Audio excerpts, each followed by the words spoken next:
Nós vamos começar essa jornada e há muito a aprendermos aqui. Quero dar introdução para vocês do que está acontecendo nesse contexto. E como provavelmente a sua jornada durante essa semana, durante essas semanas que se passarão aqui, vai mudar acerca da sua espiritualidade. Talvez a primeira vez que você teve contato com essa carta, você talvez ainda não era tão maduro na fé. Talvez a primeira vez que você teve contato com essa carta, você se sentiu às vezes até lendo Apocalipse, algo muito distante. Mas o que Deus tem para mostrar para nós, através da carta aos Romanos, vai surpreender você, vai mexer com você, vai confrontar você. Então por isso eu peço a sua atenção, o seu olhar atento ao que nós vamos tratar aqui nas próximas semanas. Amém, meus irmãos? Então eu quero que você abra a sua Bíblia comigo, fique com ela aberta durante toda a nossa exposição. Nós vamos caminhando aqui juntos até chegar um momento onde eu vou pausar e a gente vai continuar na próxima semana, porque esse texto em específico, embora ele tenha subdivisões aí na sua Bíblia, as perícopes, as partes que Paulo vai tratando são um pouco maiores do que você costuma ler aí na Bíblia, e eu vou orientando a igreja, amém? A palavra diz assim, nós já lemos esse texto, então eu não vou reler ele todo, eu vou lendo e comentando, e é importante que você preste bastante atenção. Eu, Paulo, escravo de Cristo Jesus, chamado para ser apóstolo e enviado para anunciar as boas novas de Deus, escrevo esta carta. Deus prometeu as boas novas, muito tempo atrás nas Escrituras Sagradas, por meio de seus profetas. Elas se referem a seu filho, que como um homem nasceu da linhagem do rei Davi, e quando o poder do Espírito o ressuscitou dos mortos, foi demonstrado que ele era o Filho de Deus. Ele é Jesus Cristo, nosso Senhor. Por meio dele recebemos a graça e a autoridade como apóstolos, de chamar os gentios em toda parte a crer nele e lhe obedecer em honra de seu nome. Aqui dá dois elementos principais. O primeiro, no versículo 1, o motivo de Paulo se apresentar como escravo de Cristo. Aqui tem dois elementos. O primeiro, do porquê que ele faz isso na carta, para que essa carta chegasse aos romanos. E segundo, como isso se aplica em como Paulo se enxergava, e nós precisamos enxergar também diante do Senhor Jesus Cristo. O primeiro elemento, diga assim comigo, irmãos amados, nessa noite, que estão prestando atenção na palavra de Deus. Paulo escreveu... Vamos lá de novo. Paulo escreveu que era escravo de Cristo como estratégia para que essa carta chegasse à igreja.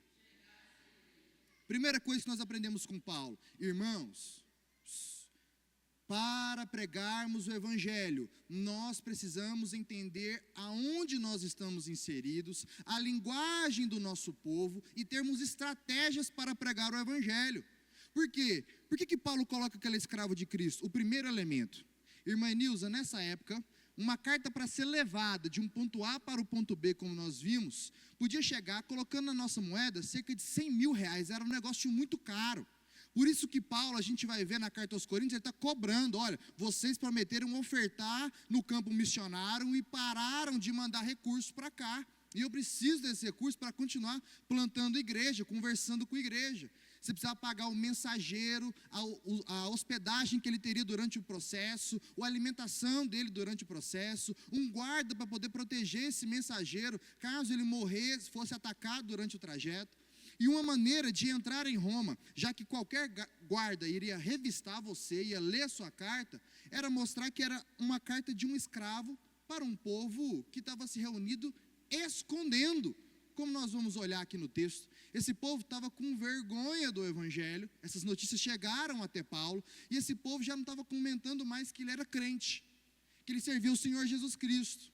E aí Paulo sabia que se ele enviasse essa carta, se colocando como autoridade, não, eu sou um apóstolo, um enviado do Senhor Jesus Cristo primariamente, certamente essa carta seria barrada. Mas por colocar aqui como escravo, o alerta do guarda já não se atinava da mesma maneira. Então isso aqui é uma estratégia para essa carta passar na mão dos romanos até chegar na igreja de Roma. Vocês entendem isso? Então quando você está com dificuldade de olhar e pregar o evangelho onde você está inserido, é preciso trabalhar pensando quais são os bloqueios também que existem para as pessoas que estão ouvindo você pregar o evangelho. Não adianta você ficar repetindo a mesma coisa toda vez, você precisa entender o que tem feito essa mensagem não chegar na pessoa. Ora, provavelmente Paulo já tinha identificado, se não escrevesse dessa maneira, essa carta não chegaria na igreja. Primeira coisa, estratégia. Segundo elemento, essa classificação não é única do apóstolo Paulo também em se dizer escravo. Não é a primeira vez que ele fala isso. Lutero vai reforçar isso também na Reforma Protestante, que agora esse mês a gente comemora aí 508 anos de Reforma Protestante. Lutero também falava assim, olha, uma vez que eu aprendi o que é ser servo de Cristo, eu abandonei a minha vida, eu me identifico como escravo de Cristo. E agora a gente precisa entender o que é ser escravo. É entender que uma vez que diante dos senhores eu não tenho desejos. É o sentido de escravidão mais duro mesmo da palavra. Assim como os escravos aqui no Brasil, com os seus barões do café na época, eles não tinham desejos, eles não discutiam a hora que eles queriam dormir, o que eles vão comer, como eles vão fazer. É assim que Paulo trazia a referência sobre a sua morte. Olha, eu não estou vivendo mais para mim. Eu não estou discutindo com os meus desejos mais, porque eu sou um escravo do meu Senhor. Eu obedeço todos os desejos do meu Senhor. E é assim que eu me classifico diante de vocês. Porque Paulo, todos sabem da história dele, nesse momento da história. Todos sabem quem era Saulo. Sabem da transformação que esse homem passou. E sabia que esse homem era um homem muito rico, de posto muito alto. Ora, este homem agora está colocando e pregando para essas pessoas, dizendo, olha assim, eu não carrego mais essas virtudes que vocês acham que eu deveria carregar. Um homem sábio, um homem rico. Eu me apresento diante de vocês como escravo, o menor de vocês, aquele que agora serve vocês e não é servido por vocês. Isso aqui mostra o caráter de uma pessoa que agora de fato é uma nova criatura, uma nova criação de Deus. Talvez seja essa e eu preguei tantas vezes isso no nosso retiro espiritual e demorei tanto para entender o que era nova criatura, o sentido da palavra hermenêutica é nova criação. Ou seja, Deus refez tudo. Deus não te reformou no dia que você entregou sua vida para Ele. Ele refez você por completo, porque nosso Deus não emenda trapos velhos em trapos novos. Nosso Deus não faz remendo. Você tem que parar de se enxergar como uma pessoa quebrada diante de Deus. Deus refez você. E agora você precisa olhar para o texto bíblico e se perguntar, qual é então essa nova criatura? Por que eu não tenho desejo nas mesmas coisas? Por que eu não tenho incentivo para fazer aquilo que eu vivia ou fazia? É porque você foi mudado. Você agora é outra pessoa. E Paulo tem plena convicção e se apresenta dessa maneira. Talvez falte em nós também nos enxergarmos assim diante de Cristo, como os verdadeiros escravos de Deus. Mas diferente de um barão que comprava um escravo na época do Brasil por algum recurso financeiro, o nosso Senhor nos comprou com preço de sangue. O nosso Senhor nos comprou com preço de sofrimento. O nosso Senhor nos comprou e nos convidou para a salvação. Ele não nos forçou a isso. Por isso que o nosso relacionamento com o Senhor é diferente, porque o Senhor Jesus Cristo fala o seguinte, aqueles que cumprem os meus mandamentos são chamados de meus amigos. Deus, por quê? Tem como, pastor Nomar, eu te obrigar a ser meu amigo do coração? Vai ser legítimo? Vai ser real? Não vai ser verdadeiro. E se o próprio Deus, uma vez que te convida e você aceita essa missão, espera de nós um relacionamento verdadeiro. Quando o Senhor te chamar de amigo, é uma amizade verdadeira, um Deus relacional. Então essa escravidão que nós estamos falando aqui acerca de nós com Deus, não é de sofrimento apenas. Agora, para o meu Senhor, eu posso dizer, estou com fome, Senhor, e esse Senhor põe pão na minha mesa. Senhor, eu preciso de recursos para fazer a sua obra, Senhor, e Ele põe recurso no nosso bolso. Senhor, eu preciso de energia, de ânimo para fazer a tua obra, Senhor, e Ele aquece o nosso coração sobre a obra dele. Senhor, eu preciso renovar as minhas visões. E Ele não nos obriga e não chicoteia as nossas costas apenas, mas renova a nossa visão, renova o nosso ânimo, quando nós entendemos essas coisas. Amém, irmãos? E aí ele vai trazer um segundo elemento, no versículo de número 2 para nós. Deus prometeu as boas novas muito tempo atrás nas Escrituras Sagradas, por meio de seus profetas. Eles se referem a seu filho, que como homem nasceu na linhagem de Davi, e quando o poder do Espírito ressuscitou dos mortos, foi demonstrado que ele era o Filho de Deus. Ele é Senhor Jesus Cristo, nosso Senhor. Vou te mostrar como é que a gente pode ler e ter uma interpretação pessoal e não entender o porquê que Paulo escreve isso nesse contexto. O imperador de Roma nessa época era César. César era colocado ou propagado, a propaganda de César era que a partir do nascimento deste imperador, vinha então para o povo romano boas novas. Ele era apresentado como filho de Deus, e aí apresentado pelo escritor Enterwright em D minúsculo. Ele se colocava nessa posição como um Messias para o povo romano. Paulo, não à toa, estava escrevendo para poder desmistificar essa propaganda política em cima dos irmãos. Ele está afrontando de fato César. Ele está falando assim, olha, deixa eu contar para vocês, aquele que tem propagado para vocês que ele é o Filho de Deus, ele não é o Filho de Deus. Deixa eu te contar, o Filho de Deus tem nome, não é César, é o Senhor Jesus Cristo. Porque César vive no meio de vocês, mas o nosso Senhor Jesus Cristo morreu e ao terceiro dia foi ressuscitado. E foi nesse momento que foi declarado e reconhecido, ele está dizendo, como Filho de Deus. Paulo está afrontando o contexto político-social daquela época. Olha, da mesma maneira, entre o primeiro elemento, nós precisamos ter estratégias para poder afrontar o nosso tempo. Perceba, Paulo não precisou citar César na carta para afrontá-lo. O fato de colocar na sua narrativa que existia um único Filho de Deus, já é motivo suficiente, contrário às propagandas de Roma. Perceba, é preciso estratégia, se posicionarem contra o sistema, mas de maneira inteligente. É isso que Paulo está fazendo aqui. Depois ele segue dizendo, e isso tem um outro elemento importante. No meio dos romanos, nós vamos ver lá no capítulo 2, havia-se também muitos judeus, a ponto que estava incomodando também o governo de César. E era importante, Paulo trazendo a sua narrativa também, que Jesus Cristo reafirmar que ele era filho da linhagem de Davi. É por isso que os judeus que não aceitaram Jesus até hoje, esse é um argumento forte para eles. Para eles, Jesus Cristo não é o Messias, porque não vem da linhagem de Davi.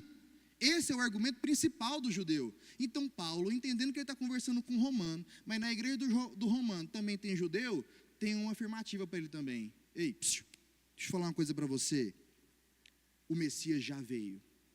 O Messias está no meio de vocês. O Messias ressuscitou já. E o Messias veio sim da linhagem do rei Davi. O Messias não só morreu, como também ressuscitou no meio de vocês. Porque outra narrativa judaica é que o corpo de Jesus foi roubado da sepultura, e então eles começaram a propagar que ele havia ressuscitado. Então, só aqui, em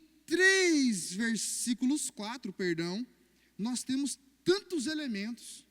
O primeiro é como Paulo começa já pregando para uma igreja, sabendo que existem pessoas diferentes que precisam ouvir coisas diferentes. Da mesma maneira nós aqui, se a gente quer instruir uns aos outros, não adianta, isso é um perigo no meio de nós, medir todo mundo pela mesma régua. Ah não, eu não faço porque o outro não fez, eu não digo porque o outro não diz. Não, se eu faço, por que o outro não dá conta? Porque o outro não é você. O apóstolo de Cristo, que foi escolhido, entendia e escrevia na mesma carta, para os mais fracos, para os mornos e para aqueles que já estavam de pé. Vocês vão ver isso. Então vocês também, na hora de incentivarem uns aos outros, precisam se colocar e regular a sua linguagem para o outro. Não se equilibra o outro, se compara com você mesmo. Porque se Paulo fizesse isso, irmão, sobrava fé para quem aqui nessa igreja? Vocês vão ver que os pecados aqui são cabeludos. Se Paulo coloca todo mundo para competir com ele, quem é que dava conta de ser crente da mesma maneira? Porque Cristo não apareceu visivelmente para a igreja de Roma, mas apareceu para ele. Paulo fala que conversava com Cristo e Cristo respondia audivelmente, como a gente está conversando uns com os outros aqui. Os outros, e nem nós hoje em dia, temos o mesmo acesso. Então, é se colocar no local do outro, para poder servir o outro com o evangelho do Senhor Jesus Cristo. Amém, irmãos? Por meio dele, no versículo 5, ele vai dizer: recebemos a graça e a autoridade como apóstolos, de chamar os gentios em toda parte para crer nele e obedecer em honra de seu nome. Isso aqui é um elemento importante, ele precisa reafirmar quem foi que chamou eles. Ele não pode deixar com dúvida. Por que ele é chamado de apóstolo? Olha, eu sou apóstolo, porque o próprio Cristo me chamou. Nós que estamos escrevendo para vocês, porque ele não é o primeiro a escrever para a igreja de Roma, e é importante, não foi Paulo que fundou a igreja de Roma. O que a gente vai ver lá em Atos, capítulo de número 14, o primeiro a fugir de Jerusalém, pela perseguição que se inicia, fugir no sentido de sair de lá para poder continuar pregando o evangelho, é o apóstolo Pedro. Então, muito provavelmente, quem iniciou a igreja de Roma é o apóstolo Pedro. Paulo está escrevendo para lá, porque Paulo tinha família em Roma. Paulo viveu parte da sua vida em Roma. E aí essas notícias chegavam para ele. E por isso, como apóstolo, ele escrevia. Então ele precisa também lembrar das pessoas do porquê que ele está fazendo isso. Porque eu recebi uma autoridade de Deus para falar essas coisas para vocês. Isso implica no que para nós, irmãos? A gente precisa também se posicionar e saber quem foi que nos enviou. Acreditar em quem foi que nos chamou. Nos posicionar sem dúvida. E lembrar do outro por que nós estamos fazendo o que nós fazemos. Por que nós pregamos. Por que nós servimos. Por que nós ofertamos. Por que nós continuamos. Só faz isso quem não tem dúvida de quem enviou e quem colocou a pessoa no posto que está. Quem duvida não consegue se posicionar dessa maneira. E vocês vão entender de que maneira ao longo dessa carta. Ele diz o seguinte: escreva a todos vocês que estão em Roma, amados por Deus e chamados para ser seu povo santo. Que Deus nosso Pai e o Senhor Jesus Cristo lhe deem graça e paz. Antes de tudo, quero dizer que por meio de Jesus Cristo, agradeço a meu Deus por todos vocês, por sua fé nele, é comentada em todo o mundo. O Deus a quem sirvo em meu espírito, anunciando as boas novas a respeito de seu Filho, sabe como nunca deixo de me lembrar de vocês em minhas orações, sempre pedindo, se for da vontade de Deus, uma oportunidade de servi-los. Olha que coisa interessante, irmãos. A primeira coisa que ele começa fazendo aqui é reconhecendo o mérito desse povo. N.T. Wright vai dizer que Paulo reconhece a fé do povo da igreja de Roma como uma fé excessiva, a ponto dele falar assim: eu quero estar no meio de vocês para também ser alimentado pela fé que vocês têm. Paulo está dizendo assim, da admiração. Olha, Deus é meu juiz, eu estou falando diante de Deus, eu não esqueço de orar por vocês, mas também peço a Deus, se Ele me permitir, eu quero ir visitar vocês, porque eu admiro a fé de vocês. Então, antes da gente entrar, e às vezes a leitura que a gente tem de Romanos é que é só pancadaria, só tem problema, só tem uns negócios cabeludos para resolver. Não é esse o caso. Em nenhuma igreja só tem bem-aventuranças, e nenhuma igreja que a gente vai ver ao longo, e nem a nossa, e nem igreja nenhuma do mundo da história, tem só problema e só bênção. Então ele está destacando para nós primeiro, qual que é o ponto alto dessa igreja. Em Corinto, quando a gente vai lá, são os dons espirituais. Quando a gente chega em Roma, é a fé. Esse povo tem uma fé singular, o apóstolo Paulo está falando. Ele está dizendo que ele foi anunciar as boas novas, e aqui eu quero trazer uma afirmação daquilo que o autor que eu estava estudando essa tarde dizia. Ele fala que as boas novas não são, no primeiro lugar, e acima de tudo, a respeito de alguma coisa que pode acontecer com a gente. O que acontece conosco mediante o evangelho é de fato algo dramático, emocionante, pois as boas novas de Deus, ao nos alcançar, transforma as nossas vidas e dá esperança a nós de maneira ímpar. Entretanto, as boas novas que Paulo anuncia são, antes de tudo, boas novas sobre algo que já aconteceu. fatos segundo os quais o mundo presente já se transformou em um lugar diferente. São a respeito do que Deus já realizou em Jesus, o Messias, o verdadeiro Rei de Israel, o verdadeiro Senhor do mundo. Em outras palavras, ele está dizendo, olha, quando o Evangelho chega na nossa vida, ele transforma a nossa perspectiva, a gente tem uma esperança diferente, a gente sabe que quando a gente sair dessa vida, a gente vai morar no céu primariamente, mas as boas novas que Paulo está comunicando para esse povo aqui, não é sobre o futuro, é sobre um agora que esse povo está precisando ouvir. Olha, eu não estou pregando para vocês sobre aquilo que vai acontecer no futuro, vocês precisam saber o que está acontecendo agora, no tempo de vocês.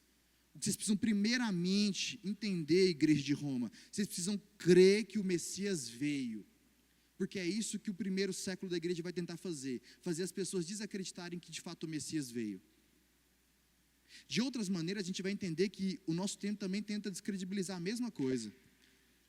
Quantos já não foram as pessoas que, ao longo do tempo, já ouviram a narrativa de que, rapaz, já tem 2000 anos, vocês estão esperando, até hoje não veio. Vocês têm certeza mesmo?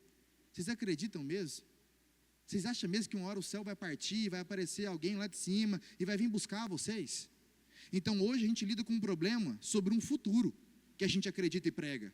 Essa igreja está com um problema, cercado por um problema sobre o agora. Eles têm medo de sair na rua e pregar o Evangelho. Eles têm vergonha de falar que eles são crentes. Então ele tem que lembrar para eles que, olha, boas novas do Evangelho apresentado para vocês é que Jesus já cumpriu a promessa dele. Ele já veio, ele já morreu no seu lugar, vocês não devem nada. E por que isso é importante começar antes na carta? Porque os problemas, primariamente, principalmente dos romanos, são sexuais. São questões assim, que dão nojo, que nós vamos ler aqui. Não são muito diferentes do que a gente vive hoje, não. Só que ele começa exaltando a igreja pelo mérito que eles têm. E entende o que eles estão, contra o que eles estão lutando. Então primeiro eles precisam crer que Jesus está com eles. Jesus está vivo, irmãos. Jesus está no meio de você, irmãos. Isso é uma coisa importante para nós. A gente precisa entender com quem que a gente está lidando, para entender o que essa pessoa precisa ouvir. Isso mostra quem ouve primeiro, ora a Deus e fala depois. Não foi isso que Paulo fez? Ele recebe a informação do que está acontecendo na igreja de Roma, tem orado muito a Deus, como ele está colocando na carta aqui o tempo todo, e depois ele escreve para eles. A gente, irmão, para poder se ajudar, a gente tem que ouvir mais do que falar, orar mais para que o Espírito Santo nos guie e falar depois. Porque cada pessoa tem algo específico para poder ouvir da parte do Senhor da nossa boca. Mas a gente precisa ter um filtro, e esse filtro é o Espírito Santo de Deus. Amém? Vamos seguindo. Ele diz o seguinte: quero que saibam, irmãos, no versículo 13, que muitas vezes planejei visitá-los, mas até agora eu fui impedido. Meu desejo é trabalhar entre vocês e ver os frutos espirituais como tenho visto entre outros gentios, pois sinto grande obrigação, tanto para com os gregos como os bárbaros, tanto para os instruídos como para os não instruídos. Por isso aguardo com expectativa para visitá-los, a fim de anunciar as boas novas também a vocês em Roma. Aqui tem um ponto muito bonito sobre a vocação dele. Ele está falando assim, olha, eu sinto uma grande obrigação para com todo o povo de Deus. E essa obrigação que ele sente, que ele está dizendo, não é de ficar somente ensinando, somente falando, mas estar no meio do povo, ajudando naquilo que for necessário, olha o que ele está falando aqui, para o desenvolvimento dos frutos espirituais no meio de vocês. Comunhão, irmãos, e aqui num ponto muito diferente, mais sofisticado que a gente vai ouvir. Comunhão, de um jeito que não é sobre a gente só falar sobre comunhão, mas experimentar ela. Esse fim de semana eu participei do retiro da igreja do Ministério MGA, que é a igreja que nos ajudou aqui durante 2 anos no Fogo e Prosa. E no Fogo e Prosa eles me convidaram tanto para ministrar a palavra lá em um dos dias, mas como participar também com eles, ajudando e somando. É uma igreja que sofreu muito com a pandemia. Pós-pandemia, o número de membros reduziu muito, eles têm trabalhado para reerguer a comunidade. E aí, fui participar com eles. E durante as provas lá, o tema do evento era unidade. E aí tem algo que o Senhor tem me colocado muito para pensar, tenho pensado muito, tenho escrito muito, que é a diferença entre a gente falar sobre a Bíblia e entender a Bíblia. Essa diferença é muito mais gritante e alarmante para a igreja que a gente imagina. Porque facilmente a gente pode só dizer assim, não, porque a Bíblia diz, pastor. Não, porque a Bíblia diz, Gleidson. Beleza, mas eu quero saber, o que você diz, Gleidson? O que você diz, pastor? Porque às vezes a gente fala, a Bíblia diz, a gente se esconde atrás de uma afirmativa, que muitas vezes a gente fala, mas a gente não acredita. Mas como que eu falo e não acredito, pastor? Porque a gente fala, mas a gente nunca experimentou viver o que a gente está sendo provado pela palavra. A palavra nos prova a viver aquilo que a gente prega. E muitos de nós nem passou nas primeiras fases da vida cristã de experimentar o que a gente está pregando aqui. Lá foi um negócio muito interessante, tinha muito adolescente. A gente não tem tantos adolescentes na nossa comunidade. Então lá tinha muito adolescente. E aí eu percebi que eu sou muito velho para comunicação, assim, estou muito velho para interação, assim. E aí eles colocavam a gente em estresse excessivo. Isso fazia parte da dinâmica. Deixar todo mundo muito estressado para ver o quanto, de fato, a pessoa estava disposta a guiar sua boca e suas ações através da Bíblia. Eu nunca tinha passado por isso. E aí eles nos acordam no sábado, meia-noite, nos levantam. E aí começa um caça-tesouro que é apresentado primariamente. E a gente vai caçar tesouro meia-noite. Essa prova terminou perto das 5 da manhã. Só que durante, irmãos, é o negócio seguinte, eles apagam as luzes de toda a chácara. Cada grupo só tem uma lanterna só, para poder procurar, certo? E o tema é unidade, vai vendo. E aí durante o momento que a gente está lá, tem uma galera que fica atuando como personagem, eles eram Satanás, para desfazer o grupo. E eu vou falar uma coisa para vocês, irmãos, eu sabia que era atuação, eu sabia que era peça. E nos primeiros 40, 50 minutos, você aguenta, pastor. Mas depois de 1h30 tentando andar, um monte de gente gritando no seu ouvido, entendeu? E os capetas passando dando de corpo na gente, xingando e falando besteira no ouvido, você começa a estressar, irmão. Você fala, não, mas que brincadeira do diabo mesmo, não é de crente, mas não, você começa a estressar. Fala, o que está acontecendo aqui? E aí você está tentando liderar o povo e os meninos começam a gritar. Olha para você ver, os meninos, os homens, não deram trabalho, mas as meninas do meu grupo, Senhor amado. E aí, olha o que acontecia. Gente, nós estamos com uma prova aqui na mão, ilumina. Aí você está lendo aqui. Aí, o que vocês acham? Eu não sei. Falei, então eu vou ler aqui, eu acho que é para lá para baixo. Aí você desce, as pessoas descem reclamando. A gente já passou por lá. Não, nós não vimos lá não. Aí quando chega lá e você não acha, as meninas já gritavam, eu sabia que não estava aqui. Falei, não sabia nada. Porque lá em cima eu perguntei o que achava, vocês não falavam. E aí, irmão, o sangue vai esquentando. Era 8 pistas só. Foram 4h40, todo mundo com sono, cansado, porque o dia, muita atividade. E nessa hora você começa a entender o que eles estão propondo. Porque quando chegou 1h30 da manhã, eu já estava estressado. E aí tentando lidar com aqueles meninos, e os meninos gritando, era 15. Aí um vai, eu tentando ouvir, eu falo, gente, ouve pelo menos, tem líder aqui não, porque me colocar como líder ainda, que eu não queria. Colocou como líder. Aí vem o capeta atrás e fala assim, mas você não era pastor? Esse aí é o povo que você está liderando, pastor? Que piada que você é, hein? Irmão, você sabe que é atuação. Mas eu vou te falar, os caras entram na cabeça da gente. Sabe, você fala assim, Senhor Jesus, que difícil que é. Parece só brincadeira, você vai entendendo a dinâmica. E teve 2 momentos que mexeram muito comigo, assim. O primeiro era, tinha vários personagens, só que você não sabia quem era o diabo. Tinha coisa que era muito clara, mas tinha você não sabia. Porque um chegava tentando, roubando a lanterna, rasgando a pista, e você precisando achar. Outro chegava e falava assim, deixa eu ajudar vocês. Aí eu falava, gente, é unidade, não deixa o capeta entrar no meio do grupo não, vai ajudar nada aqui não.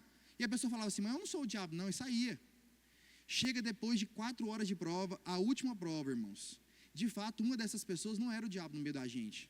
Mas nós, que representávamos ali no grupo, a igreja chamou essa pessoa do diabo. E a última prova era convencê-lo de que a gente estava errado, a igreja, por tratá-lo mal assim. E aquilo me deu um baque, mesmo sendo uma brincadeira, porque eu falei assim, agora eu vou ter que ir atrás da pessoa por interesse, e o interesse é a pista. Porque quando ela quis participar, eu excluí ela, pela aparência dela, pelo jeito que ela agia, por suspeitar dela. Eu não dei uma oportunidade para ela. Agora eu estou indo atrás, só por interesse. E essa pessoa aproveitou também, irmãos, porque o outro time tinha entendido, passou rapidinho. O nosso que chamou a pessoa do diabo, quando a gente sentou para tentar conversar, ela falou assim, atuava muito bem, bem até demais, assim, irritava a gente. O que vocês querem comigo? Que eu tentei andar com vocês, vocês falaram que eu não ia andar com vocês. Vocês me chamaram até do diabo. Aí eu falei, não, perdão, eu tentei conversar com a pessoa, a gente passou 40 minutos tentando dialogar na atuação da pessoa. Porque no fim, a gente foi lá só porque a gente tinha interesse. E não porque de fato a gente queria entender quem era o outro que estava participando. A segunda era o seguinte, as 3 primeiras provas você tinha que achar onde estava, mas as outras envolvia essa interação pessoal.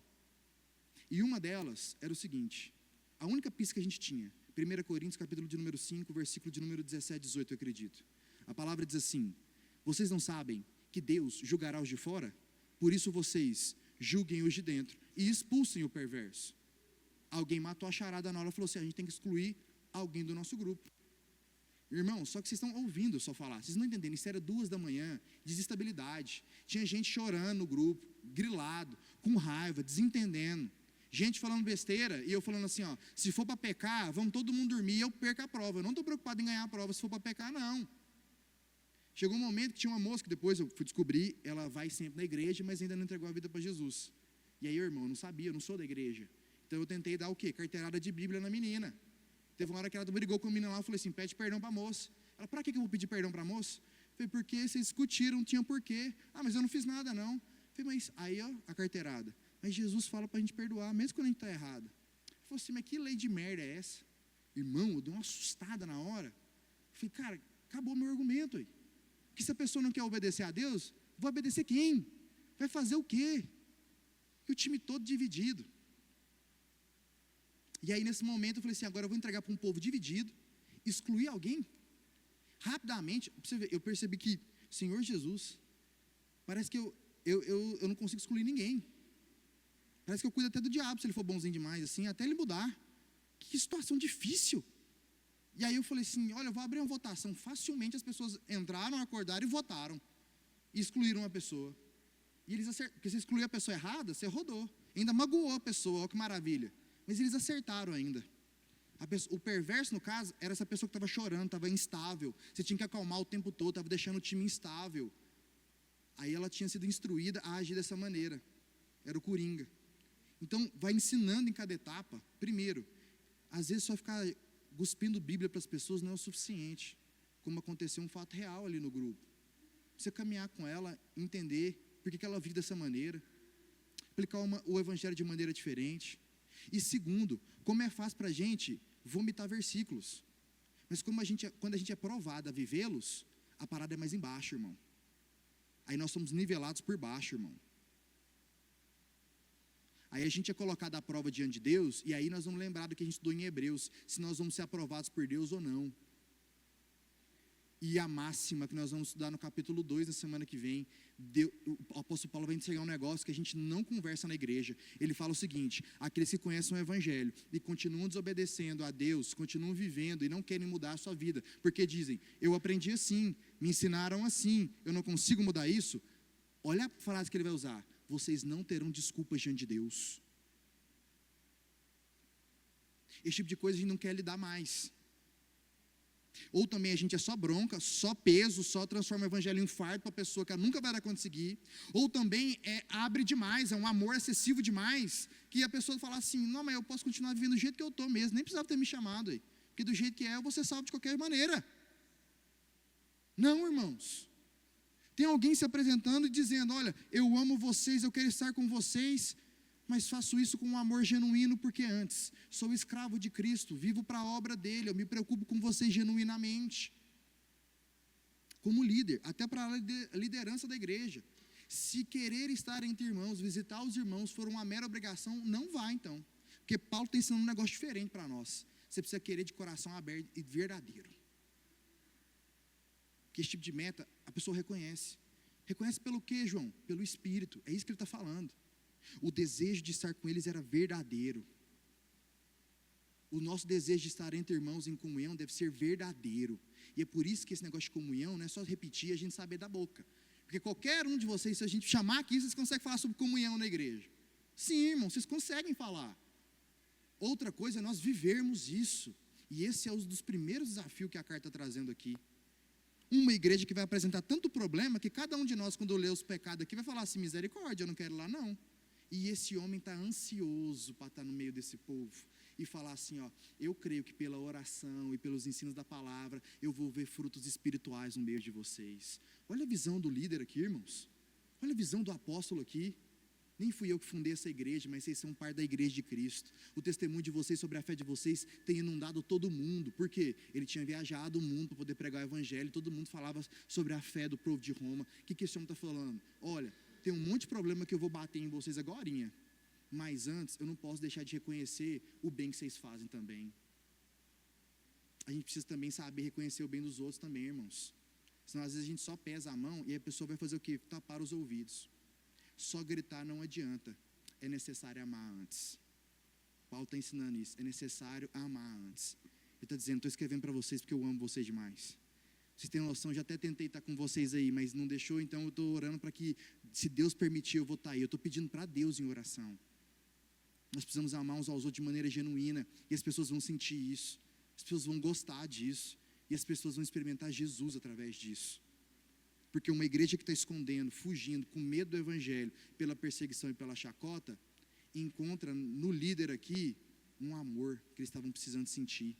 Porque se falar que serve a Jesus, eles encontram vergonha, perseguição e chacota, agora contar que eu sirvo a Jesus para este homem, eu encontro amor. Encontro alguém que quer reunir na casa com a gente e comer com a gente. Por isso que a gente tem que olhar muito além da meta, ou sobre o propósito, é fazer as coisas de verdade. Querer que o irmão vá comer na nossa casa de verdade. Querer que ele visite, eu vá visitá-lo de verdade.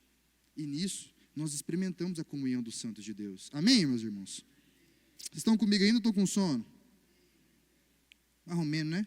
Estou vendo. Eu estou chegando ao final. É só a gente orar e poder ir para casa. E antes, eu queria que preparasse o louvor para que possamos ofertar. Ele traz as seguintes palavras. Versículo 15, eu vou ler novamente. Por isso, aguardo com expectativa para visitá-los, a fim de anunciar as boas novas também a vocês, em Roma. Pois não me envergonho das boas novas a respeito de Cristo, que são o poder de Deus em ação para salvar todos os que creem, primeiro os judeus e também os gentios. As boas novas revelam como Deus nos declara justos diante dele, o que, do começo ao fim, é algo que se dá pela fé. Como dizem as Escrituras, o justo viverá pela... Paulo está terminando essa primeira parte, nessa primeira perícope, dizendo o seguinte, olha, ele vai abordar depois que esse povo está com vergonha do evangelho. Mas o que ele faz antes? Olha, eu, que estou aqui do outro lado do campo missionário, eu não me envergonho do evangelho. O que ele está falando? Está assumindo a responsabilidade. Está mostrando para o outro que antes dele falar, ele vive o que ele prega. Antes da gente falar e cobrar dos outros, é preciso a reflexão de viver o que a gente prega. Então, antes de chamar a atenção deles, ele está falando assim, eu estou aqui do outro lado, sendo perseguido também, mas eu quero falar para vocês, eu quero chegar no meio de vocês e falar das boas novas, porque eu não me envergonho delas. Eu não me envergonho, porque é através dela que Deus nos anuncia como Ele vai nos fazer justos diante dEle. É por meio dela, do começo ao fim, que o Senhor nos declara justos, pela fé que vocês têm aí. Ele não falou, olha, vi no meio de vocês tamanha fé, estou empolgado com a fé de vocês. Ele está falando, olha, essa fé faz vocês viverem de maneira justa, como diz a palavra de Deus. Então é preciso ler com atenção a palavra de Deus. A gente vai vendo que nada está aqui por acaso. É preciso também aprender a conversar com o povo de Deus. Isso aqui é uma aula para a gente de Paulo, de como abordar as pessoas na igreja. Porque ele está abordando aqui a igreja. Ele está abordando aqui pessoas que têm problemas para resolver. Que se ele chegasse só com uma cajadada na cabeça, ia matar esse povo que já estava se escondendo e não estava se juntando mais para poder prestar culto. Quando Paulo escreve isso aqui, no período que ele escreve, Roma não tinha uma sequer igreja dessa aqui. Todas as reuniões dos crentes aconteciam nas casas e dos mais pobres. Vou trazer para vocês no próximo culto como eram os irmãos mais ricos quando recebiam as pessoas. Eles preparavam a casa deles toda para acontecer separadamente o culto de quem já acreditava e servia mais tempo e era batizado, um culto só para quem não era batizado, uma sala fechada para batismo, porque por uma questão de interpretação da época, eles cometiam um erro, que era batizar as pessoas nuas, pastor. Olha que curiosidade que tinha nesse período aqui. Então eles deixavam isolado para que ninguém olhasse a nudez da pessoa, porque batizava ela separada. Agora, aqui em Roma, não tem os irmãos ricos para poder abraçar a igreja. Quando se reuniam, era na casa dos mais pobres. Não tinha um templo para chamar de seu. Lembra a igreja de Atos? A Bíblia fala o seguinte, que eles foram para as casas, porque foram expulsos do templo. E não tendo onde congregar, foram para as casas. Aqui é o contrário, não tem templo para ir, irmão. Então começa pelas casas. E depois o mais rico vai aumentando a casa dele, até que de repente a igreja tem um templo de novo para servir. Até mais cômodos que a igreja de Roma nós estamos hoje. Por isso eu acho que vai pegar muita gente quando a gente for para o capítulo 2, em olhar que a gente está num período muito mais confortável que a gente imagina, com desafios também maiores do que a gente imagina, mas mesmo assim, para o povo de Roma e para nós em 2025, a Bíblia vai falar, nós não teremos desculpas diante de Deus. Amém? Vocês podem ficar de pé comigo nesse momento para a gente orar.